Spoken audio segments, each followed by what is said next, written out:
àwọn aráàlú bínú sí ẹgbẹ́ APC Ọ̀ṣun nítorí ohun tí EFCC ṣe fún Adeleke. Aláròyé máa wí o.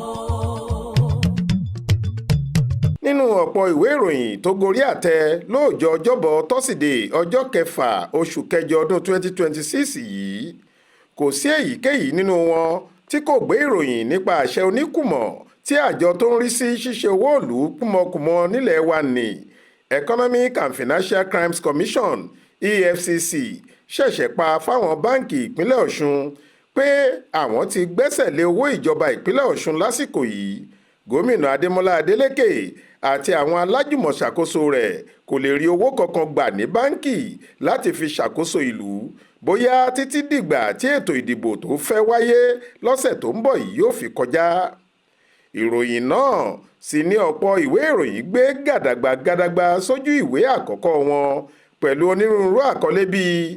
ìbínú gbígbóná gbòde kan lórí bí EFCC ṣe gbẹ́sẹ̀ lé owó ìjọba ìpínlẹ̀ Ọ̀ṣun ní báǹkì.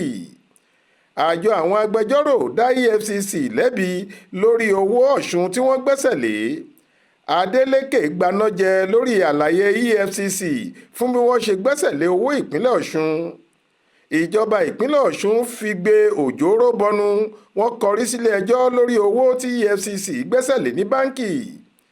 ìwà òṣèlú apániláyà ní ìjọba àpapọ̀ ń hù nípìnlẹ̀ Ọ̀ṣun báyìí o ẹgbẹ́ ADC ló sọ bẹ́ẹ̀.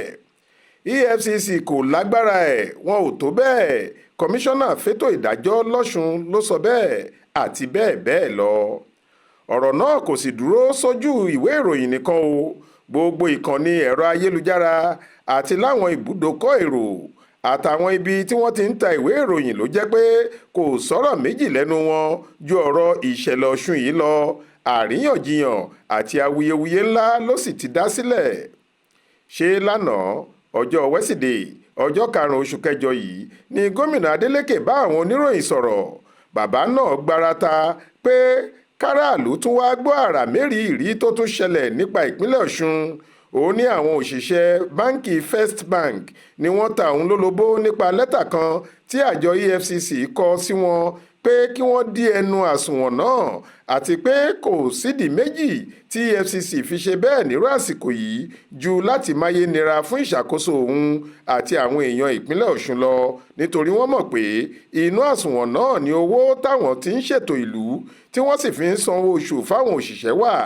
àti pé owó tó tọ́ sí ìpínlẹ̀ Ọ̀ṣun lóṣooṣù látọ̀dọ̀ ìjọba àpapọ̀ tí wọ́n ń pè ní allocation ṣẹ̀ṣẹ̀ balẹ̀ sínú àkáǹtì náà ni. onílẹ́tà tí EFCC kọ sí First Bank náà wẹ́sídẹ̀ẹ́ ọjọ́ karùn-ún ọ̀hún ni wọ́n kọ ọ̀gá àgbà ẹ̀ka ìtọpinpin ní EFCC abilékọ Adéníkè Babalọ́lá ló sì buwọ́ lù ú láti pàṣẹ fún First Bank kí wọ́n gbé àṣẹ post no debit nọ́mbà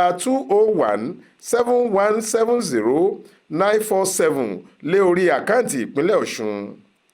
lẹ́tà náà sọ pé òfin tó ṣèdásílẹ̀ àjọ EFCC ti ọdún 2004 fún àwọn lágbára lábẹ́ ìsọ̀rí kejìdínlógójì ìlà kìíní àti èkejì àti òfin tó tako ìwà kíkó owó ìlú pamọ́ èyí tí wọ́n ń pè ní Money Laundering Prevention and Prohibition Act ìsọ̀rí kẹrìnlélógún ẹ̀ ló fún àwọn lágbára láti gbé ìgbésẹ̀ pàtàkì táwọn gbé yìí. sẹ́nitọ́ Adeleke wá ní ohun tó kọ́kọ́ jọ òun lójú tó sì ya òun lẹ́nu bíi pé òun ò rírú ẹ̀ rí ni pé báwo lòun yóò ṣe wà lórí àlééfà gómìnà tó jẹ́ òun lòun pàṣẹ owó náà jọba abẹ́ òun làkáǹtì wà àmọ́ EFCC kò kọ lẹ́tà sóhun wọn ò sì bá òun sọ níbì kankan àfi bó ṣe jẹ́ àtọ̀dọ̀ òṣìṣẹ́ báǹkì lòun ti ń gbọ́ gbogbo rádaràda yìí. ó ní níbo ni wọ́n ti ń fa orí lẹ́yìn olórí bí èyí àbí èèyàn a máa ṣòṣà lódò kí làbẹ́làbẹ́ má mọ̀ sí ni. Adémọ́lá wá kádìí ọ̀rọ̀ rẹ̀ pé ìwà ìdúnkookò mọ́ ètò òṣèlú àti ìṣèjọba àwa ara wa ní gbogbo eléyìí òun sì ti gbàmọ̀ràn látọ̀dọ̀ àwọn amòfin wọ́n ti ní kóun kọrí sílé ẹjọ́ láti pe EFCC àti ìjọba àpapọ̀ tí wọ́n ń ṣiṣẹ́ fún lẹ́jọ́ kí àwọn adájọ́ bá àwọn dá sí i bóyá irú agbára bó fẹ́ bó kọ̀ bẹ́ẹ̀ wà nínú agbára àjọ náà àti pé bó bá wà ṣé bí wọ́n ti ń ṣe ni wọ́n ṣe yìí. Adeleke fẹ́rẹ̀ má ti kúrò níbi tó ti gbẹnu sí máìkì bá àwọn oníròyìn sọ̀rọ̀ tán tí òkìkí àti awuyewuye fi gbàgbóró kan tí orí ẹ̀rọ ayélujára sì ń hó ṣọ̀ṣọ̀ bí omi ọbẹ̀ tí wọ́n dáná sí lábẹ́. ọ̀pọ̀ èèyàn àtàwọn alẹ́nulọ́rọ̀ ni wọ́n sì ń pariwo pé irú pálapàla wo rèé ní ìbòkù ọ̀sẹ̀ kan àtọjọ́ mẹ́ta péré nípínlẹ̀ Ọ̀ṣun. ohun tí gbogbo ayé sì ń wí ni pé ààrẹ Bọ́lá Ahmed Tinubu ló wà nídìí ọ̀rọ̀. wọ́n lóhun àtàwọn ẹgbẹ́ òṣèlú All Progressives Congress APC rẹ̀ ni wọ́n fẹ́ já ìpínlẹ̀ Ọ̀ṣun gbà ní tipátipá. wọ́n ní wọ́n fẹ́ kó Adémọ́lá Adélékè àtàwọn ẹgbẹ́ òṣèlú àkọọ̀dù rẹ̀ láyà jẹ ni kí wọ́n lè fìdí rẹmi ní gbogbo ọ̀nà. àbí ọ̀nà àti má fìdí rẹmi dà nígbà tíjọba kò bá rówó ná lásìkò tó yẹ kó náwó tí àwọn àdéhùn tí wọ́n ti là kalẹ̀ sílẹ̀ kò sì ṣeé múṣẹ mọ́. ó jọ pé ariwo yìí dé ọ̀dọ̀ àwọn EFCC nítorí nígbà tí yóò fi di aago 5 rọ̀lẹ́ ọjọ́ wẹ́sídẹ̀ẹ́ náà EFCC ti fi ìkéde léde láti ṣàlàyé ìdí táwọn fi ṣe bẹ́ẹ̀ fún ìjọba ìpínlẹ̀ Ọ̀ṣun. olùdámọ̀ràn pàtàkì sí ààrẹ lórí ètò ìròyìn alàgbà Báyọ̀ Ọ̀nànúgà ló gbé àlàyé EFCC náà sórí ìkànnì rẹ̀. nínú àlàyé wọn EFCC ní káwọn aráàlú má ti ṣàyín mọ́ àwọn bí wọ́n ti ń ṣe yìí nítorí ẹni tí kò gbọ́ tẹnu ẹ̀gà ni yóò sọ pé ẹyẹ oko ń pàtó. wọ́n ní bí ò bá nídìí ọ̀wù ẹ̀ṣẹ̀ ò lè déédé ṣẹ́ bẹ́ẹ̀. wọ́n ní àṣẹ táwọn pa kì í ṣe ti oníkùmọ̀ kò sì séyìí tó kan àwọn nínú ètò ìdìbò Ọ̀ṣun nítorí àwọn kì í ṣe INEC tó ń ṣètò ìdìbò àwọn ò sì mú ẹnikẹ́ni lọ́tàá lọ́ṣun. ọ̀gbẹ́ni Délé Oyèwálé tó jẹ́ olùdarí ẹ̀ka ìròyìn àti alukoro EFCC sọ nínú àlàyé jọ̀rànjọ̀ràn tí wọ́n ṣe pé ó ti ṣe díẹ̀ táwọn tí ń wo ṣàkun ìpàsípàyọ owó níná nípínlẹ̀ Ọ̀ṣun àti pé àwọn rí i pé lẹ́nu àìpẹ́ yìí níṣe ni owó kan ń ṣàdédé jù fìrìfìrì láti inú àsùnwọ̀n ìjọba lọ sáwọn àsùnwọ̀n àdáni àtàwọn àsùnwọ̀n míì. wọ́n ní tíjọba bá wìdírọ̀ owó gbẹ̀ǹgbẹ̀ kan lónìí pàápàá bẹ̀rẹ̀ láti ọjọ́ 2 oṣù Ọgọ́ọ̀sì tá a wà yìí táwọn sì ń wòye pé níbo lowó náà fẹ́ balẹ̀ sí àti ohun tí wọ́n fẹ́ fi ṣe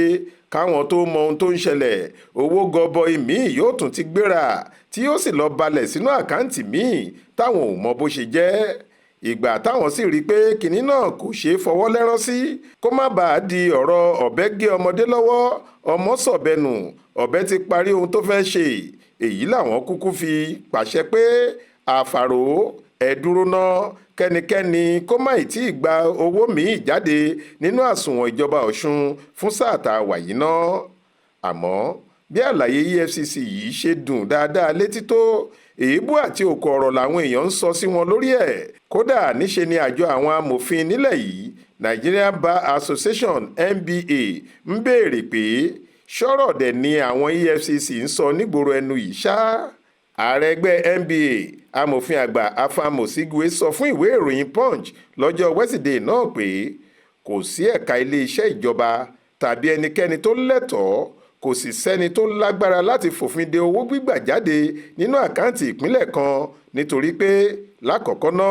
irú òfin bẹ́ẹ̀ máa dabarú ìgbòkègbodò àti iṣẹ́ ìjọba ìpínlẹ̀ ọ̀hún ni. bí EFCC bá wòye pé wọ́n ń lo àkáǹtì kan fún àti kówó jẹ tàbí lu jìbìtì ìgbésẹ̀ tó tọ̀nà ni láti kọ́kọ́ gba àṣẹ ilé ẹjọ́ àmọ́ wọn ò lè gba àṣẹ pátápátá léegun daṣọ borí bẹ́ẹ̀ lórí ìpínlẹ̀ èyíkéyìí. irú ìgbésẹ̀ EFCC yìí lòdì sófin àṣìlò agbára ni kò bófin mu kò sì lè rẹ́sẹ̀ walẹ̀ níwájú òfin. Osigwe ní lóòótọ́ lòun kò tí ì rí ẹ̀dà lẹ́tà EFCC tí wọ́n ń sọ náà kà o àmọ́ bó bá jẹ́ òótọ́ ni òun yóò gba àwọn báńkì lámọ̀ràn láti má ṣe tẹ̀lé àṣẹ wọn kí wọ́n fi EFCC gún lágídí ni. àgbà amòfin míì Adéyínmíká Olúmídé Fúsìkà SAN sọ pé ìwà ìbófinmu ni ohun tí EFCC ṣe yìí. wọ́n ní wọn ò láṣẹ láti gbẹ́sẹ̀ lé owó odindi ìpínlẹ̀ kan láì ṣe pé ilé ẹjọ́ ló sọ pé kí wọ́n ṣe bẹ́ẹ̀. ó ní léraléra ni àwọn adájọ́ ti ń ṣèkìlọ̀ pé irú ìgbésẹ̀ báyìí kò bófin mu ilé ẹjọ́ nìkan ló lè parú àṣẹ bẹ́ẹ̀. agbẹjọ́rò míì Isiaka Ọlágúnjú amòfin àgbà sọ pé ẹ̀ṣẹ̀ tó wúwo ni EFCC dá yìí nítorí ìgbésẹ̀ wọn lòdì sófin ilé wa ìyẹn constitution ti ọdún 1999 tá ń lò lọ́wọ́lọ́wọ́. ọ̀rọ̀ táwọn amòfin àgbà gbogbo wọ̀nyí sọ kò yàtọ̀ sí èrò kọmíṣánná fétò ìdájọ́ nípínlẹ̀ Ọ̀ṣun amòfin àgbà Olúwọlé Jìmíbadà. Amòfin Jìmíbadà ní àwọn ò tẹ́ńbẹ́lú ipò àti agbára EFCC láti bẹjú wo bí ètò ìṣúná owó ìpínlẹ̀ kan ṣe ń lọ sí o, àmọ́ oko kì í jẹ́ ti bàbá tọmọ kó má làálàá. Ó ní níbi tí agbára EFCC mọ ìsọ̀rí 24 òfin money laundering tí àjọ náà sì láwọn gùnlé láti ṣe ohun tí wọ́n ṣe yìí kò fún wọn nírú agbára tí wọ́n lò bẹ́ẹ̀. níṣe làwọn ẹgbẹ́ òṣèlú yòókù nípínlẹ̀ Ọ̀ṣun tiẹ̀ jùkù ọ̀rọ̀ ńlá sí ìjọba àpapọ̀ àti ẹgbẹ́ APC fún ohun tí EFCC ṣe yìí. ẹgbẹ́ òṣèlú African Democratic Congress ADC nínú àtẹ̀jáde kan tí alukoro ẹgbẹ́ náà fi léde lẹ́yìn ìṣẹ̀lẹ̀ yìí lọ́jọ́ Wẹ́sídẹ̀ẹ́, ó sọ pé ìwà fífi òṣèlú pániláyà